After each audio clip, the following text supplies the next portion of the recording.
All right, you guys, how about one more update before we get back to business?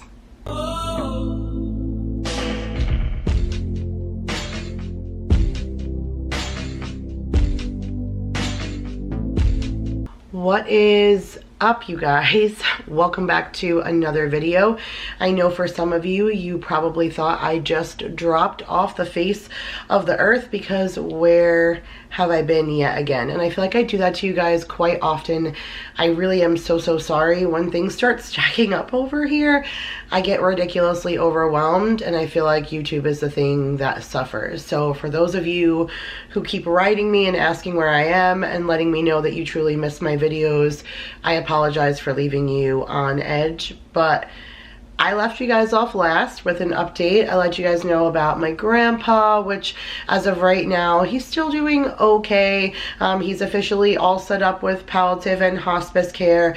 They did come back and tell him it's probably about a 6-month time that they're looking at. I mean, those things are always really hard to gauge, but at least that's the estimate that they're going with. So I'm really looking forward to going home for the holidays. Hopefully I get an opportunity to spend a little time with him, because I'm sure the next time I would go back would be after he passed. So I am looking forward to getting home and spending a little time with him. I'm actually off of work today for the first time in weeks, and so I'm gonna spend some time when I go pick up the kids to give him a call and see how he is. But last I spoke to my father a couple of days ago, he said that he was doing fine. So I updated you guys on that.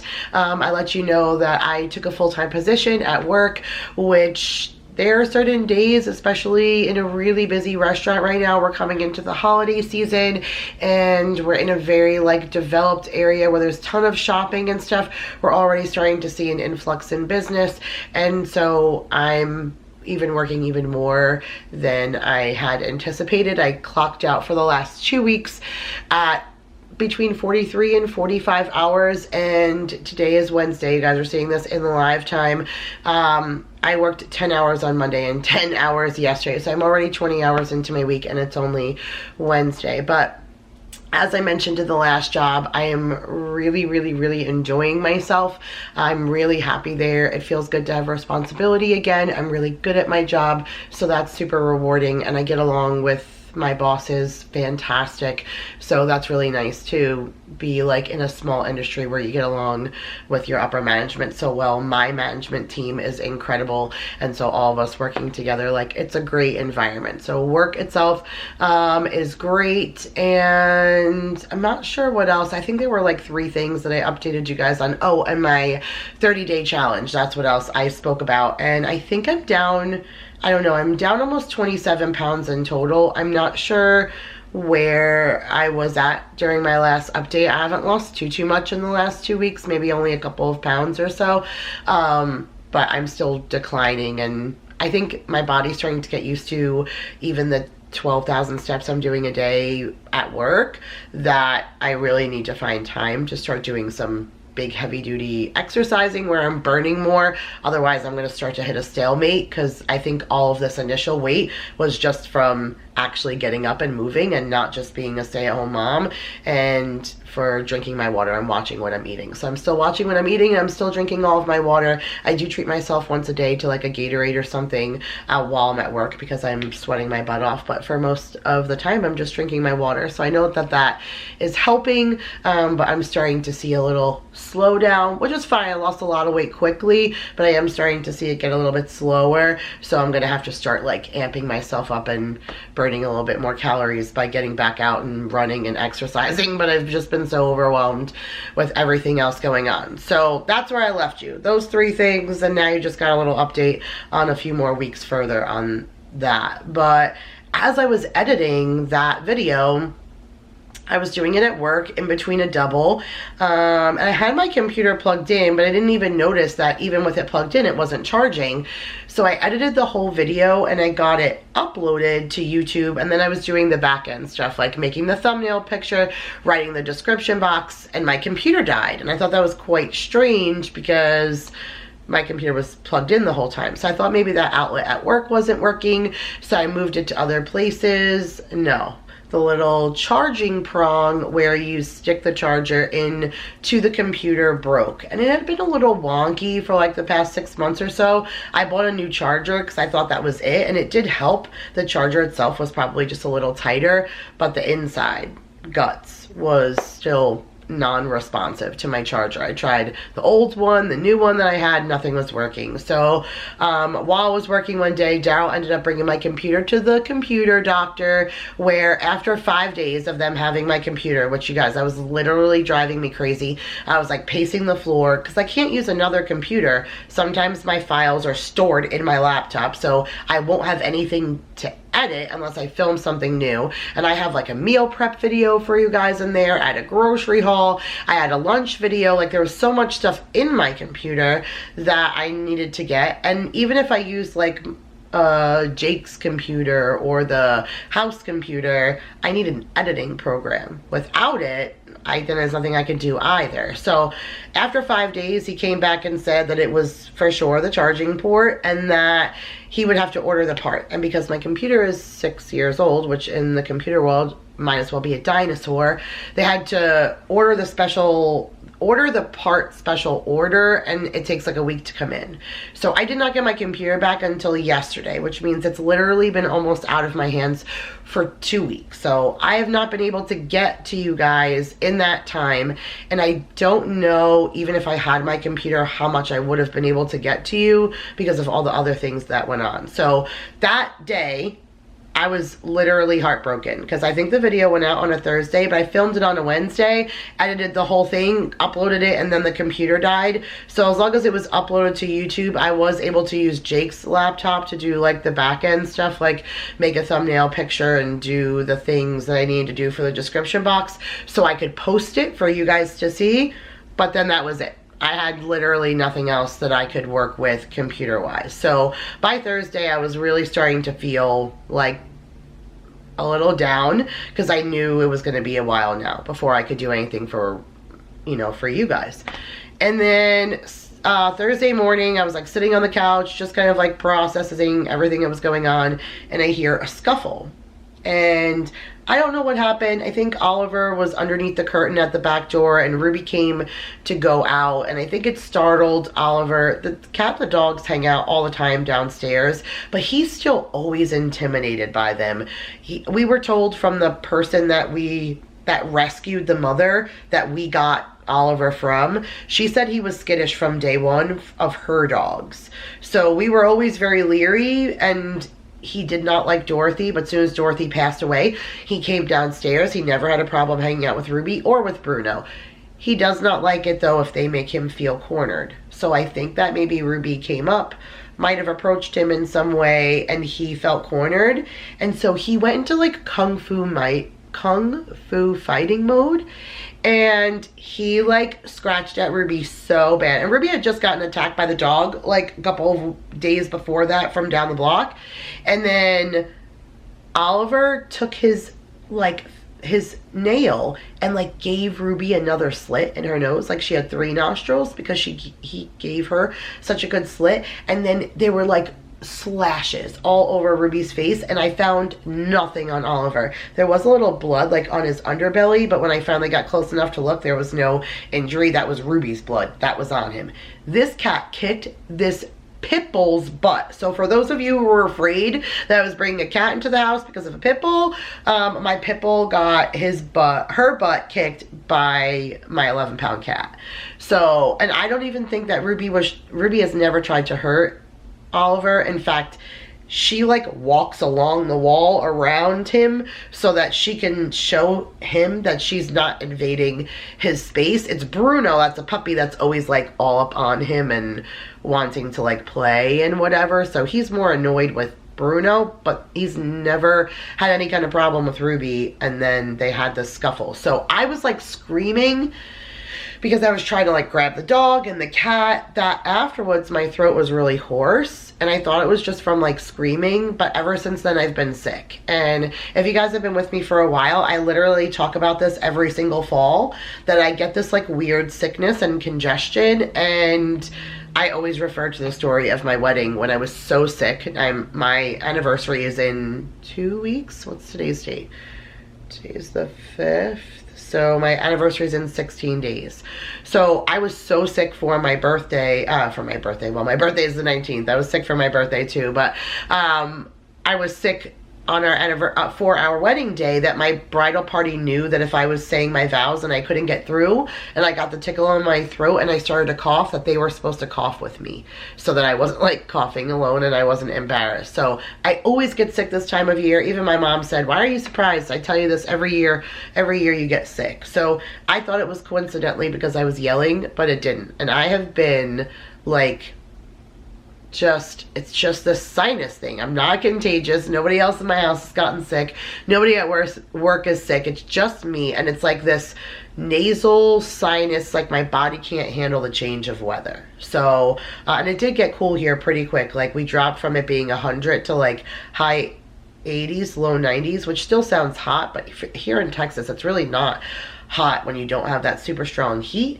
And the nights are like 70 and 65 and 60, and it's cool and beautiful. And when I drive home at night, I open my windows and my sunroof and it feels like amazing, which the sunroof, that's another thing we'll get to. But and so starting right away on that Thursday, I started to feel like sick. I thought it was my me screaming, but it wasn't, and I've been sick ever since. So like that started to kick off my weekend, because my weekends in a busy restaurant are very, very busy. So I was pretty upset about that. And then, so that was Thursday. By Friday, I was really feeling crappy. And then on Saturday, my car had already started been doing some weird stuff, and I had a home mechanic come and do some work on it. But one of my cylinders in my car had blown.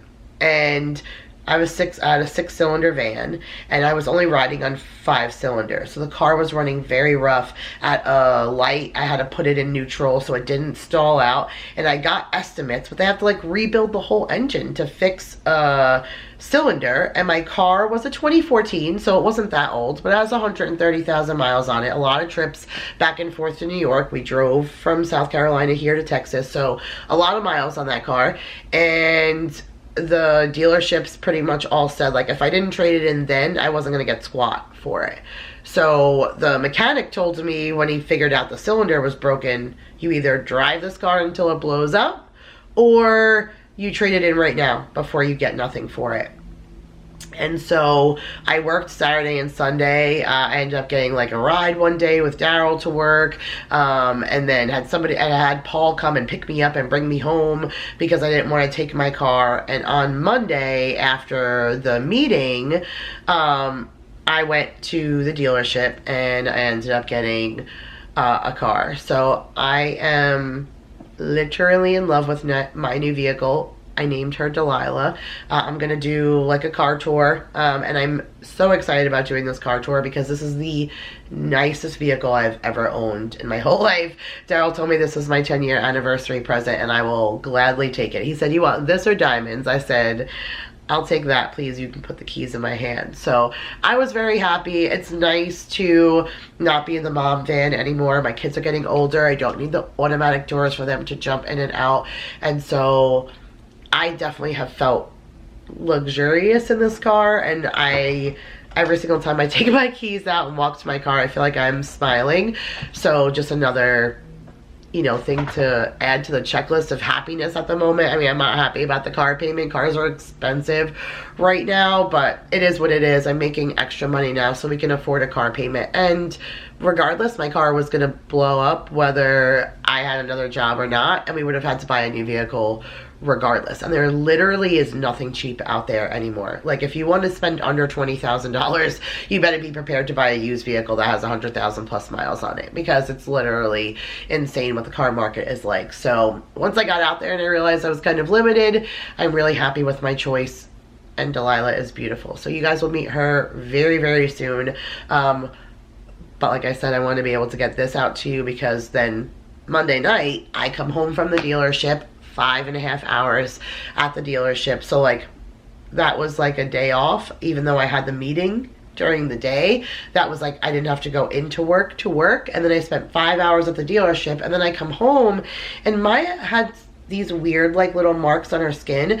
Every time she gets a bug bite, she picks it open, and she's like a picker. It drives me crazy. I can't get her to stop. But the last couple of days prior to that, like over the weekend, I noticed like anything she scratched at was like turning into a rash. And Monday when I came home, it was no longer like a rash. These things look like wounds. And she just didn't look good to me. And I said, all right, that's it. Get in the car, we're going. Daryl's like, you just got home. What are we doing for dinner? I'm like, look, you can figure out dinner for the kids, make them grilled cheese, whatever. I need to take Maya. So I brought her to the clinic by me, but they were doing a procedure and they closed at 8 o'clock at night, and they said by the time they were done, they wouldn't have time to see her. So I went to another walk-in clinic and they were a 3-hour wait. So I ended up taking Maya to the emergency room, which is not far from my house. And it's the one that I went to when I had my little heart infarction last year. It's the one I went to when I was suffering migraines with, like the 6 months prior to that. They're just so good in there, and they're so super thorough. And so when I brought Maya in, they make you fill out like a little form, like why are you there for the day? And I said, my daughter has strange wounds. And so the guy right at the desk, he's like, strange wounds? Like, what is that supposed to mean? And I like held up her arm and I showed like where she had these little like bug bite things that turned into rashes. And he was like, oh, okay, sit right here. And so he went in the back, and then he came and he said, come on, come with me.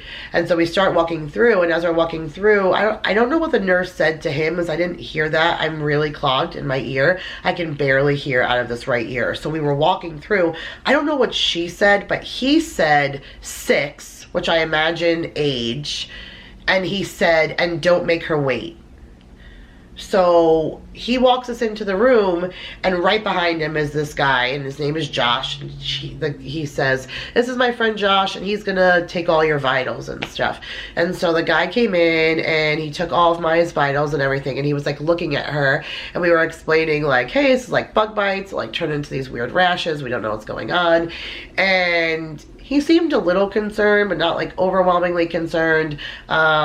He asked some questions that seemed appropriate, but then he left. Then this doctor comes in. I am not going to lie. This doctor's name was Blake, and I swear it looked like something out of General Hospital, like music played when he came in. The guy was gorgeous. Like he had the movie star hair and the whole physique and the everything. I swear when he smiled, it went ding. You know, like literally the perfect doctor.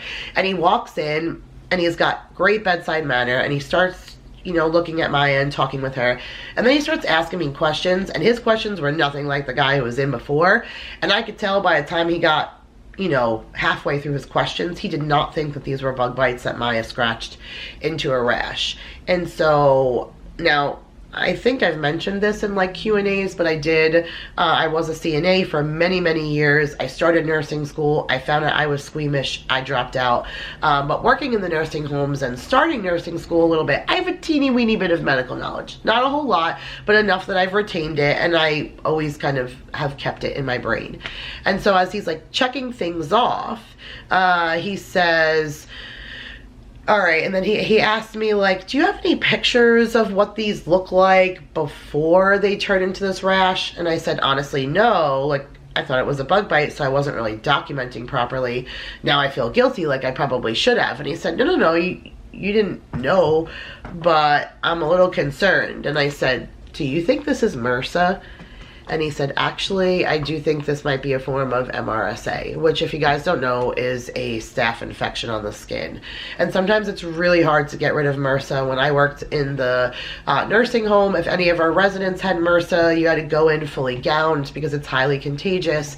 Sometimes those wounds, especially in the elderly, would not heal well or quickly. And so it would spread to other areas of the body, especially if it's contagious enough that skin on skin contact, and then especially into an open wound, or if you then scratch that area, all it does is get underneath the skin and it almost eats away at your flesh. And so he said, I'm not 100% positive, I need to check one more thing. And then he peeled back her sock, and one of the wounds on her ankle had like a tiny little pustula cap on it.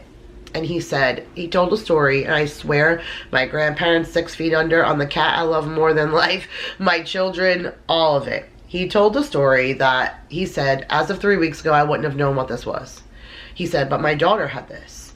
He said, I tried to figure out what she had and I didn't know. And as a father, I felt awful because I'm not just her father, I'm a doctor. I've been doing this for many, many years. And I couldn't figure out what was wrong with her. And so I had a colleague diagnose her, and it blew my mind because they were able to figure out what it was. He said, and I was literally so disappointed with myself because I never once put two and two together or figured it out. He said, after I went and said to my wife, like, wow, I really feel horrible. Like, I couldn't even save my own daughter.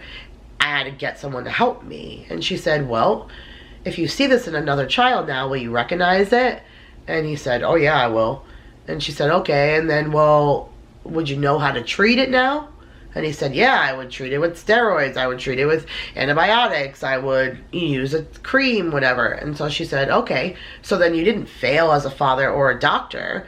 This is now a learning experience, and now this experience with your daughter is going to help you save another life. It makes you a better doctor.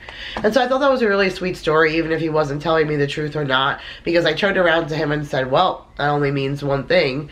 And he said, what's that? I said, now you got to call your wife and tell her that she was right. And he said, I absolutely do, and I hate that. He said, but I'm able to diagnose this in your daughter right now because my daughter literally just had this 3 weeks ago. And he said what he believed that Maya has is called bullous impetigo. So you can look it up. I had never heard of it before. As soon as he said that, I took my phone out of my back pocket. I was like, boop, boop, boop, boop, which is a form of a staph infection and a form of MRSA, but it is actually labeled the school disease because it is so contagious that it literally needs only skin-on-skin contact, or if you could wear somebody else's clothing or jacket that has a pustula that opened or something, and then they get it on their skin or a wound, it's that easily contagious. And so somebody in Maya's classroom had gone out sick. For quite a few days before that, they did find out that they had a staph infection, and so this is somebody that sits very, very close to Maya. We're not exactly sure how she got it. She is the only other person in her class that got it, but after I called the school and told them, because the nurse had already seen the wound on Maya on Friday and called me because she said that Maya said she got it at school. And I said, no ma'am, she did not get it at school. This has been going on for the last 2 days. It's like a bug bite that she keeps scratching open. And so I called her on Monday and said to the nurse, hey, it's definitely not a bug bite she scratched open. It's impetigo. And the phone was like silent for a second. And then I was like, hello? And she said, I knew it wasn't a bug bite. I just had a feeling. And I was like, I wasn't sure. It certainly didn't. It never happened to her before, but every single time she gets a bug bite, she always scratches it open to where it was a wound. So I just thought maybe she extra scratched. I wasn't really positive, but I agree with you. That's why I took her on Monday, because I no longer, it had been 4 days. I was trying regular creams and itchy stuff and whatever, and nothing was working. It was no longer what I thought it was. And so she said, I have to go. I have to call the janitors and stuff, and they have to thoroughly clean the room. So Maya did not go to school all of that last week because she had to be home. She went through a full round of antibiotics. She was treated with cream. Everything's gone. She's not contagious anymore. She wasn't even contagious after taking the medicine for 48 hours, but I still kept her home for the rest of the week to be safe. I have been back in contact with the school before I sent Maya back on Monday, and nobody else had come up with this. They did a thorough clean of the classroom. Everybody else is clear. They said they had one other case that was in another grade level, but that had also been a day or two before Maya, and so everybody right now at this point is clear and good to go. But that made me nervous. I'm like, geez, it's not like another epidemic? That's just crazy. One little thing happens, especially since this guy said his daughter had it 3 weeks ago and they don't live in our district. So is this something that's kind of going around now? It's going to be another issue. I don't really know, but I felt awful for my daughter. I'll put one picture up right here, but it's the only picture I'm going to share just for her own privacy. But this girl was suffering literally awful, and the wounds just got worse before they got better, but now like everything is back. It just looks like dry skin in those areas, and I'm sure she'll be back to normal, like 100% her skin within the next, you know, week or so. But you guys, it's been literally something every day. It was like my computer went, and then I got sick, and then my car went, and then Maya went to the emergency room, and it was like a snowball of events, and I don't handle this well. Like, I literally was hysterical crying to my therapist this past weekend, saying that when everything starts to tumble in, and it was like my computer, and I still had to work, and then I was like, oh my goodness, I don't have a car, and then what's going on with my child, and why can't I breathe, and I can't hear out of my ear. I almost feel like I jinxed myself. Daryl and I have this thing, we call it DGH, don't get happy, because every time I feel like we get really happy, or we're in like a really good spot, and all these things keep on happening, something negative kind of comes in. I know it's just how you handle it and how you roll with it. Sometimes how I roll with it is by crying. It's like my only solution. I cry at everything. And so I gave myself a really good cry. I wiped myself off. I said, I'm going to look at the positives. My computer is going to be great. And my boss is so amazing. When she knew that my computer wasn't working and Daryl's computer was like a dinosaur, that she gave us a brand new MacBook. So hopefully in the next week or two I can learn to figure out how to use it. If I can get on Final Cut Pro, which is what she uses to edit videos for work, because their Facebook page and all of that, they do like little skits and videos and stuff, and she does her own editing. So she said she can put the program in the computer she gave me and help me out and teach me how to use it. But that, like, the ability to do that means I could have a lot of fun with videos, because the graphics and the things that you're able to do on a Mac with Final Cut Pro is like nothing that I'm using on my Dell computer with my Canon camera. Like, because it's a Mac, I can even film on my phone, which the quality of my phone is even better than this camera. And then when I port it to the Mac, it'll actually be in 1080p like I film, instead of only being 720, because that's all that my computer can put out. The quality of my videos will be so much better once I can learn and figure out how to use that computer. But for now, my computer is fixed, and I have Delilah, and Maya is feeling better, and I'm starting to turn the corner just a little bit. You can tell that I'm still a little stuffy and stuff. I really need to blow my nose right now, but I'm on the mend as well. So you have this video. I wanted to update you on the update, because I pretty much gave you an update and said, don't worry, you're still gonna get your regular videos. And then I was gone for 2 weeks. So I have a grocery haul already edited going up tomorrow. You have lunches for Friday, and then I'm thinking possibly a fall tour and a tour of Delilah over the weekend. If I could bang those out, I'm pretty sure that I should be able to do that, no problem. And then I think you guys also have a clothing try on, an empties, a Dollar Tree, a meal prep, and something else that I already have filmed that's in my computer that I need to get out. So if I can just spend a couple of days editing whenever I have time, I should be able to stockpile you guys on videos for the next couple of weeks, where normally I won't be posting daily like that, but I just have so much content to catch up on that I'm gonna have to work a little harder. But that's okay, I don't mind. I enjoy getting back out and being able to contact you guys. So many of you were asking, like, are you okay? I hope you're well. You said you weren't gonna leave YouTube. Where are you? And I feel sad, and I'm so sorry, but it was just one thing after another.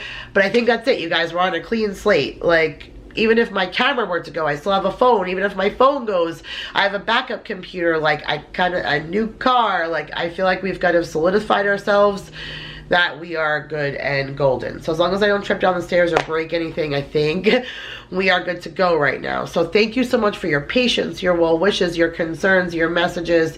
You guys always make me feel incredibly special, and I really appreciate you. You don't know really what that means to me. I even think that the last giveaway I didn't send out, because usually I make sure that I send it out before the next grocery haul, which I haven't even put out yet. So if you were a giveaway winner, stay tuned. It's still coming. Like, I haven't even opened up my email in 2 weeks because I was so frustrated with this whole situation. So I am getting back on track, I promise. But I love you guys. Thank you for your patience. Stay tuned for everything coming. Subscribe if you are new. So many of you have left me over the last few weeks because I am gone or was gone, and I'm so sorry. But come back, stay with me. I love you. Give the video a huge thumbs up, and I will see you guys tomorrow. I promise. Bye.